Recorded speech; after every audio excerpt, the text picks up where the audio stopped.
Hi, hello, నమస్తే, welcome to హర్నికాస్ world. అందరూ ఎలా ఉన్నారు? బాగున్నారా? నేనైతే చాలా చాలా బాగున్నాను. చాలా చాలా బాగుంటేనే కదా చాలా చాలా పనులు చేయగలం. అలా అన్నమాట. పొద్దున్నే స్టార్ట్ చేసామంటే బాగానే ఉన్నట్టు, ఆబ్వియస్లీ ఇంకా దానికి ప్రత్యేకంగా మనం చెప్పక్కర్లేదు. చాలా చాలా బాగున్నామని. సరేనా? సరే, ఇవన్నీ పక్కకు పెడితే అందరికీ రథసప్తమి శుభాకాంక్షలు అన్నమాట. ఈరోజైతే మార్నింగే స్టార్ట్ అయిపోయింది. రథసప్తమి అనగానే అందరూ మళ్ళీ నేనేదో ఏమంటారో చిక్కుడుగాయలతో అవన్నీ చేస్తారు కదా, అలాంటివి ఏం చేయను. జస్ట్ కొద్ది రోజులుగా, అంతకుముందు నాకు రథసప్తమి అంటే ఏంటో కూడా నాకు తెలియదు అన్నమాట. కానీ ఎప్పుడైతే నా పెళ్ళయిందో నేను ఫస్ట్ ఉన్నప్పుడు ఒక ఆంటీ చేసేవాళ్ళు. అప్పటి నుంచి ఓ సూర్యుడి బర్త్డే అని చెప్పి నేనైతే నార్మల్గా ఒక స్వీట్ వండి పూజ మాత్రం చేసుకుంటాను అన్నమాట. అదే ప్రాసెస్లో ఈరోజు పిల్లలకి స్కూల్ కూడా ఉంది కాబట్టి ఇంకా మార్నింగే లేచాను అన్నమాట. మార్నింగ్ అంటే మార్నింగ్ కాదు, అప్పటికే 6 అయింది. అలారం స్టాప్ చేస్తూ లేస్తూ లేస్తూ ఇంకా లేచాను అనమాట. లేవగానే ఫస్ట్ బయట అంతా క్లీన్ చేసుకుందామని, దానికి ముందు ఇల్లంతా ఊకేసుకున్నాక కడప కడుక్కోవాలి కదా, అందులోనూ ట్విస్ట్ వచ్చింది కాబట్టి సరే అని చెప్పి కడప అయితే నీట్గా కడుక్కుంటున్నాను. ఫెస్టివల్ మూడ్ అంటే కడప కడగడం నుంచి స్టార్ట్ అవుతుంది. అది నా పర్సనల్ ఫీలింగ్. మీరు కూడా ఏమంటారో కామెంట్ చేయండి. ఇంకా కడపకైతే మంచిగా చక్కగా బొట్లు పెట్టేసుకుంటున్నాను. కడప పైన పెద్ద పెద్ద డిజైన్స్ అలా ఏం వెయ్యను. ఎప్పటి నుంచో మా మమ్మీ వేస్తారు ఒకటే ముగ్గు ఇలా గీతలు వేసి. ఇప్పటికి కూడా నేను అదే వేస్తాను. నాకు ఎందుకు అదే నచ్చుతుంది. కడప పైన డిజైన్ల కంటే కూడా ఆ గీతలు స్లాడింగ్ లైన్స్ ఒక ఇట్లా ఫ్లవర్ లాంటిది ఒక సర్కిల్ వస్తుంది కదా, అదే వేస్తాను అన్నమాట. కానీ కడప కడిగితే ఇంటికి వచ్చే అందం కూడా వేరే లెవెల్లో ఉంటుంది అనమాట. మార్నింగే పని చేస్తున్నాను అనమాట. ఎవరూ లేవలేరు. మా బాబు ఒకడే లేచాడు, చిన్న బాబు. నాతో ఇంకా మాట్లాడుతూ ఉన్నాడు అనమాట. ఏంటి మమ్మీ ఏంటి అని. కడప కడిగేలోపే మొత్తం తెల్లారిపోయింది చూసారా. ఆడొచ్చి చూస్తూ ఉన్నాడు. ఇంకా టీవీ ఆన్ చేసుకోవచ్చా, ఇవాళ ఏమన్నా ఫెస్టివలా, ఎందుకు ఇది కడుగుతున్నావు ఏంటి అని చెప్పి. ఇంక ఇవాళ ప్రసాదం కూడా చేయాలి, ఇల్లు తుడిచేసుకోవాలి. ఎంత పని ఉంది తెలుసా. చాలా టైం పడుతుంది. చూడడానికి చాలా ఈజీగా ఉంటుంది కానీ చాలా టైం పడుతుంది అన్నమాట. ఇంకా కడపంతా కడిగేసుకున్నాను, ముగ్గు అయితే పెట్టేస్తున్నాను. దీని తర్వాత మళ్ళీ బయట వాటర్ కొట్టేయాలన్నమాట. బయట కూడా అంతా క్లీన్ చేసుకోవాలి. తుడిస్తే ఏంటంటే అంత సాటిస్ఫాక్షన్ ఇవ్వట్లేదు అనమాట. చాలా మురికి ఉంటుంది. మా ఇంటి ముందు నుంచే తిరుగుతూ ఉంటారు కదా, షాప్స్కి వెళ్ళాలన్నా బయటికి వెళ్ళాలన్నా చెప్పులతో తిరుగుతారు కాబట్టి మళ్ళీ ఇల్లు తుడిచే కర్రతో బయట తుడవాలంటే మనసు ఒప్పదనమాట. నాకు కొంచెము ఓసిడి ప్రాబ్లం లాంటిది. మరి అంత ఓసిడి కాదులేండి, కొంత ఓసిడి అయితే ఉంటుంది. చెప్పాను కదా, బయటికి లోపలికి చీపుర్లైనా, మాఫ్ కర్రలు, తుడిచే కర్రలైనా, ఇల్లు తుడిస్తే మ్యాట్లు ఉత్తుకోవాలి, అలా రకరకాల ప్రాసెస్లు అనమాట. ఇప్పుడు ఆల్రెడీ లేట్ అయిపోతుంది పిల్లలకు కూడా. గబగబా కడప అయితే పుదిచ్చేసుకున్నాను. మీరు ఇంతేనా? పండగలు వస్తే మీరు కడపలు కడుక్కుంటారా? నా పక్కన వాళ్ళైతే అసలు కడగరు కడపలు. మీరు కడుగుతారో లేదో కామెంట్ చేయండి. ఇంకా ఫాస్ట్గా అయితే అప్పటికే లేట్ అయిపోయింది. పిల్లలు స్కూల్ ఉంది కదా, హస్బెండ్ డ్యూటీకి వెళ్ళాలి. గబగబా చూడండి. నా కడప నచ్చితే ఒక లైక్ అయితే వేయడం మర్చిపోవద్దు. తర్వాత వాటర్ అన్ని చెమ్మేసుకున్నాను. నేనైతే నైటే స్టవ్ క్లీన్ చేసి పెట్టుకున్నాను అనమాట. ఇల్లు తుడిచేసుకొని ఫ్రెష్ అయిపోయి వచ్చేసాను అనమాట. ఎందుకంటే ఇవాళ ప్రసాదం చేయాలని నైటే తెలుసు కాబట్టి నేనైతే నైటే నీట్గా స్టవ్ గిన్నెలన్నీ క్లీన్ చేసుకొని పెట్టుకున్నాను.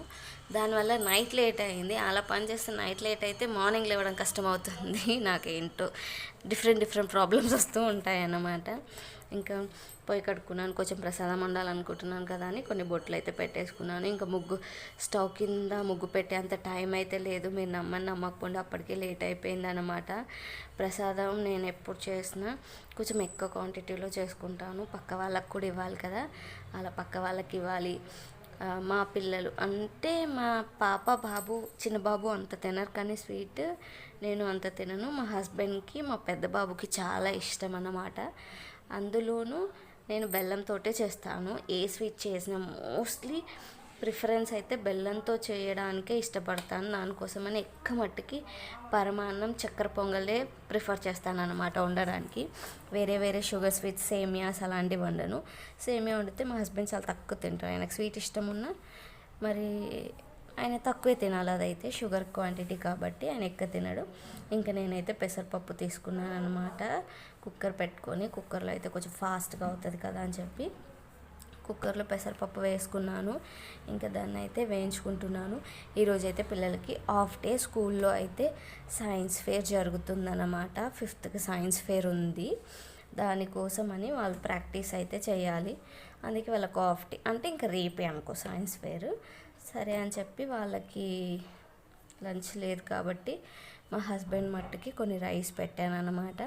ఇంకొక పక్క పెసరపప్పు వేయించుకుంటున్నాను. కొన్ని రైస్ అయితే చెరిగి పెట్టుకున్నాను అనమాట. ఇంకా నైట్ తోమేసిన గిన్నెలన్నీ సర్దేసుకుంటున్నాను. మార్నింగ్ ఇలాంటి పనులు హెడ్ఏక్ పనులు పెట్టుకుంటే అసలు అవ్వదు. ఇంకోటి ఏంటంటే బెటర్ థింగ్ ఏమైపోయిందంటే ప్రసాదంకి ఇది వచ్చేటప్పటికి మా పిల్లలకి లంచ్ బాక్స్ లేదు కాబట్టి మా హస్బెండ్కి ఒక్కడికే కాబట్టి అప్పుడు చూద్దాంలే ఏదో ఒకటి అనుకున్నాను. అయినా సరే అది వాడు ఏదో డ్రాయింగ్ చేశాడు, మిక్కీ మౌస్ ఏదో చేశాడు, తెచ్చి చూపిస్తే డాడీ నాకు ఇప్పుడు అసలు వీలు కాదు, ప్లీజ్ నువ్వు వెళ్ళిపో, నేను చాలా బిజీగా ఉన్నానని చెప్తే వాడు వెళ్ళిపోయాడు అనమాట. ఇంకా లంచ్ బాక్సెస్ అవన్నీ సర్దుకుంటున్నాను. ఎందుకంటే మళ్ళీ మా ఆయన పూజ చేసుకునేటప్పుడు అన్నీ అక్కడే పెట్టుకుంటాడు అనమాట, దీపాంతలు అవన్నీ తీసి. సరే ఇంత బిజీలో అవి సర్దుకోవడం ఎందుకు అనుకోవచ్చు మీరు, కానీ ఇంకా కొన్ని తప్పవు కదా. ఇంకా సరే అని చెప్పి కొన్నిటికి కొన్ని జాయింట్ అయి ఉంటాయి పనులు, అనుకున్నంత ఈజీ ఉండదు అన్నమాట. ఇంక ఈలోపు పప్పు ఫ్రై అయిపోయింది. కుక్కర్లో నుంచి తీసి అందులో వేసేసాను అనమాట. మొత్తం ఒకసారి మిక్స్ చేసేసుకొని కడిగి కుక్కర్ మూత పెట్టేసుకున్నామా అంటే విజిల్స్ వచ్చేంత వరకు పురుసత్తు, దాంతో మనకు పెద్ద బాధ ఉండదు. అదే చూస్తున్నాను సరిపోతుందా లేదనుకుంటే, నాకు పప్పు కొంచెం ఎక్కువైనట్టు అనిపిస్తే ఇంకొంచెం రైస్ వేసుకున్నాను. తర్వాతకి వాష్ చేసుకొని కుక్కర్లో వేసేసుకుంటున్నాను అనమాట. ఎంత అనుకున్నా పొద్దున పూట ప్రసాదం చేయడం అన్నది చాలా కష్టం. ఓకే, అందరికీ లీవ్ ఉంది, పెద్ద పండగ అంటే అది వేరే విషయం అవుతుంది. ఒక 10 minutes, హాఫ్ అన్ అవర్ అటు ఇటు అయినా ప్రశాంతం.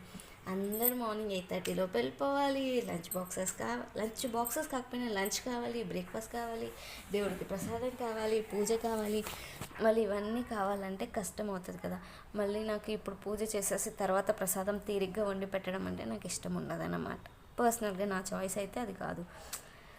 పూజలోనే పెడితే బాగుంటుంది కదా అన్న ఒక ఫీలింగ్ ఉంటుంది నాకు. తర్వాత అంటే ఇంకా తర్వాత పూజ అయిపోయింది కదా, ఇంకేం వండుతాంలే అనిపిస్తుంది, తినడానికి వండుకున్నట్టు ఉంటుంది నా ఫీలింగ్ అయితే. ఇంకా సరే అని బెల్లం అయితే గిన్నెలో వేసి మొత్తం ఇలా దంచుకుంటున్నాను అనమాట చిన్న చిన్నగా. మా పెద్ద బాబు లేచి వచ్చాడు అప్పుడే. అమ్మ ఏంటి మొత్తం 7 అవుతుంది టైము, కానీ నాన్న ఇంకా వాష్రూమ్లోనే ఉన్నాడు, నువ్వేమో ఇక్కడే ఉన్నావు. 7:30 అవుతుంది, 7 కూడా కాదు, ఇంకా ఇక్కడే ఉన్నావు ఏంటి, ఇవాళ స్కూల్ లేదా, హాలిడేనా ఏంటి అంటే, లేదు బేటా ఇవాళ నేను ప్రసాదం ఉండాలనుకున్నా కదా, రోజైతే మీరే ఫస్ట్ ఫ్రెష్ అవుతారు కదా, ఈరోజు నేను ఫ్రెష్ అయ్యేటప్పటికి టైం అయిపోయింది, అందుకే నా తర్వాత నాన్న వెళ్ళేటప్పటికి నాన్న ఇంకా వాష్రూమ్లోనే ఉన్నాడని చెప్పాను అన్నమాట. నాకు తెలుసులే అని చెప్పి వాడు వెళ్ళిపోయాడు. ఇంకా నేనైతే దోశ పిండి చట్నీ అయితే బయటికి తీసి పెట్టుకున్నాను. ఈలోపు పిల్లల వాటర్ బాటిల్స్ అయితే ఫిల్ చేస్తున్నాను అనమాట. హాఫ్ డే ఉన్న వాటర్ బాటిల్స్ అయితే కంపల్సరీ కదా, హస్బెండ్కిను పిల్లలకి వాళ్ళకైతే వాటర్ బాటిల్స్ నింపేస్తున్నాను. నింపేశాక ఈలోపు పిల్లలు వచ్చేస్తారనమాట.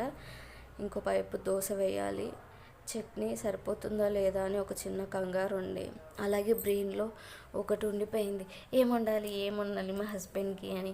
ఒక పని చేస్తే ఒక పని మీదనే వండలేం కదా, రకరకాల ఆలోచనలు వస్తూ ఉంటాయి. ఉమెన్ అంటేనే కంపల్సరీ కదా. ఈలోపు అన్నం ఉడికిపోయింది. నేను ఎప్పుడు చూపించలే కదా, నేను గంజి వంపే వండుకుంటాను అన్నం అయితే. నాకు అలాగే బాగా అనిపిస్తుంది, నేను అలా బాగా వండగలనని నాకు అనిపిస్తుంది అన్నమాట. అన్నం బాగుంటుందని కాదు, నేను అలా అయితేనే బాగా వండగలను. కొంచెం ఎక్కువైనా ఒక 2 kgs వరకు అయినా నేను గంజి వంపుకొని వండగలను, అంతకుమించి నేను ఎప్పుడు వండలేదు అనుకోండి. అప్పుడు ఎలా వండుతానో ఏంటో నాకు తెలియదు, కానీ మోస్ట్లీ గంజి వంపుకొని వండుకుంటాను. ఇవి మొన్న మేము తెచ్చుకున్న రైస్ అన్నమాట. ఇంకా అది పెట్టేశాక కుక్కర్ కూడా విజిల్ వస్తూ ఉంది. సరే ఈలోపు రథసప్తమి అంటే ఏంటి, రథం వేయాలి కదా, నేనైతే వెళ్ళి ముగ్గు వేసుకుంటున్నాను. ఎంత టైం పడుతుందో అప్పుడే మా పక్కకు వస్తుంది చూడండి వచ్చి, ఏంటి ఇవాళ మీ పండగ అంటే అక్క వాళ్ళు ముస్లిమ్స్ అన్నమాట. పొద్దున్నే స్టార్ట్ అయిపోయింది కదా మా వర్క్ అరౌండ్ 5:45 ఆ టైంకి మా ఇంట్లో చప్పుడు చూసేసి అక్క అడుగుతుందన్నమాట, ఏంటి మీ పండగ ఎందుకు ఇంత పొద్దున్నే అంటే ఇవాళ రథసప్తమి అక్క అని చెప్పాను అన్నమాట. ఇవాళ ఎవ్వరు పిల్లలు మా ఫ్లోర్లో ఒకరు తప్ప మిగతా అందరూ సేమ్ స్కూల్కి పోతారనమాట. ఈరోజు ఎవరు స్కూల్కి పంపించలే. ఈ అక్క కానీ ఇంకొక అక్క ఉంటుంది లాస్ట్ రూమ్లో అక్క కానీ స్కూల్కి పంపించలేరనమాట. హాఫ్ డేనే కదా ఎందుకని చెప్పి ఆ అక్క నన్ను అడుగుతూ ఉందన్నమాట, ఎలా వేస్తారు మీరు అసలు, నాకు మెట్ల మీదే చాలా కన్ఫ్యూజ్ అయిపోతుంది, చాక్ పీస్ అసలు కనిపించదు కదా, మీరు అలా ఎలా వేస్తారు, కరెక్ట్ దానికి మ్యాచ్ చేస్తున్నారు ఎలా, నాకు చుక్కలు పెట్టుకుంటేనే అసలు కన్ఫ్యూజ్ అవుతాను, గీతలు మళ్ళీ దానికే సెట్ చేయాలి కదా, మీరు భలే వేస్తారు అని అడుగుతూ ఉండే అనమాట. అయితే వచ్చేస్తుంది అక్క, ఆరిపోయాక కనిపిస్తుంది కదా మనకి అని చెప్తూ వేసేస్తున్నా అనమాట. చాలా ఫార్వర్డ్గా పెట్టాను కానీ చాలా టైం పట్టేసింది అనమాట. ఇంకా తర్వాత మా పక్కనక్క కూడా వేస్తుందన్నమాట. అక్కడికి వెళ్ళేసి వచ్చి చూసిందనమాట. అందరు రథాలు వేశారు కదా, అందరూ జాయిన్ చేయండి ఒక రథం నుంచి ఒక రథంకి అని చెప్పి. కొంచెం ముస్లిమ్స్ కదా తెలుసో తెలియక అన్నారు, నాకేం అర్థం కాలేదు. కానీ నేనైతే చిన్నప్పుడు అయితే ముగ్గులు తెలుసా, స్కూల్కి వెళ్ళే దారిలో ఎవరైనా వేస్తే వాకిళ్ళ ముందు వేస్తే అలా చూసి బ్రెయిన్లో ఫీడ్ అయిపోయి చూస్తూనే క్యాచ్ చేసేదాన్ని. తర్వాత ఇప్పుడు ఆఫ్టర్ మ్యారేజ్ ఎంత స్క్రీన్ షాట్స్ తీసుకుని ఎంత వర్క్ చేస్తున్నా తెలుసా దానిపైన ఒక ముగ్గు వేయడానికి. ఇలా అయిపోయిందా అనుకుంటున్నా. దేనిపైన ఇంట్రెస్ట్ ఉండట్లేదు తెలుసా. ఎంతసేపు పిల్లలకి ఏమి ఉండాలి, వాళ్ళు ఏం తింటారు, వాళ్ళని ఎలా చదివించాలి, ఏం చేస్తారు, అల్లరి, పొద్దున ఏం బ్రేక్ఫాస్ట్, మధ్యాహ్నం ఏం లంచ్, నైట్ ఏం డిన్నరు, ఎన్నింటికి పడుకోబెట్టాలి, ఏం చేయాలి, ఇలాగే అయిపోయింది లైఫ్. దేనిపైన ఇంట్రెస్ట్ ఉండదు.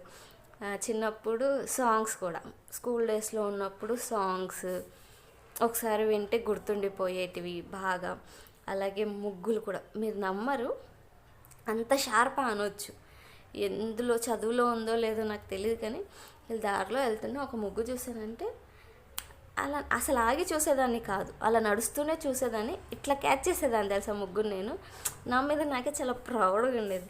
మీలో ఎంతమంది దేన్ని చూస్తే అలా ఫాస్ట్గా క్యాచ్ చేసేవాళ్ళు, చదువునా, ముగ్గునా, సాంగ్నా, డిఫరెంట్ యాక్టివిటీస్ ఉంటాయి కదా, పెయింటింగ్స్, స్టోరీస్, అలా దేన్ని క్యాచ్ చేసేవాళ్ళు చెప్పండి. నేనైతే సాంగ్స్ కానీ ముగ్గులు కానీ బాగా క్యాచ్ చేసేదాన్ని.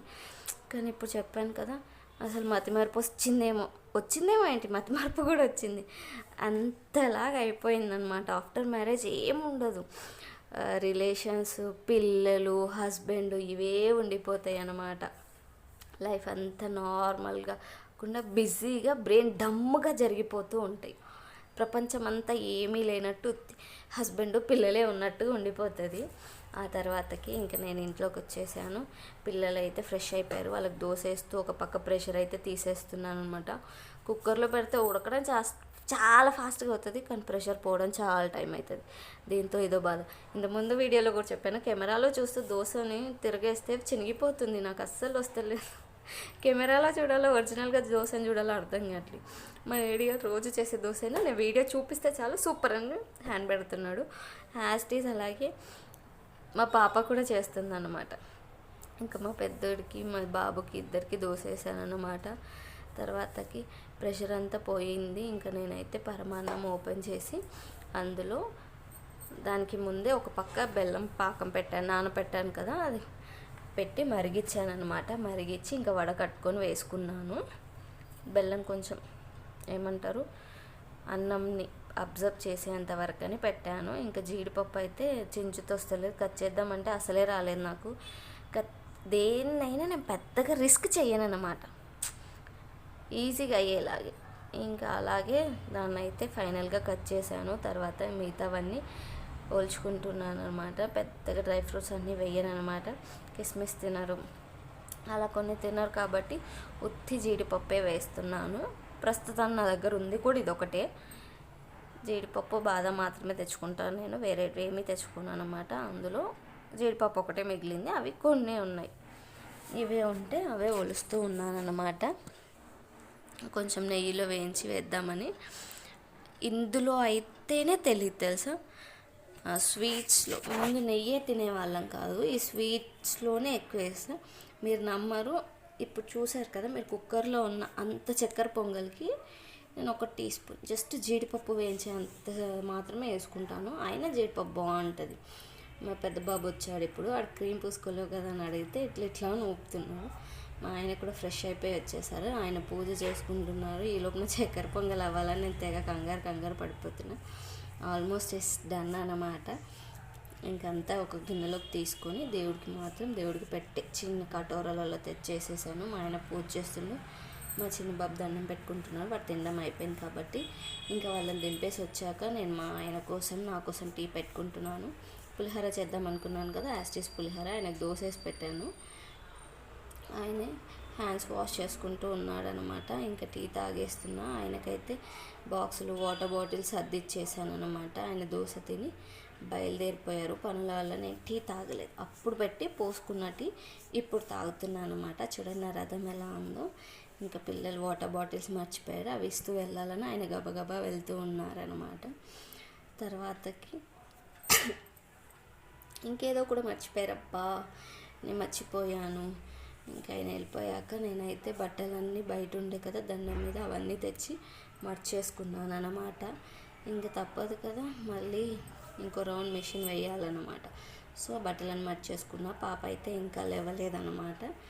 సరే అని చెప్పి మిషన్ ఆన్ చేసుకొని నేనైతే బ్రేక్ఫాస్ట్ చేసేసాను. ఈ రోజుకైతే వీడియో ఇంతే. నచ్చితే తప్పకుండా లైక్ చేయండి, సబ్స్క్రైబ్ చేయండి. బాయ్.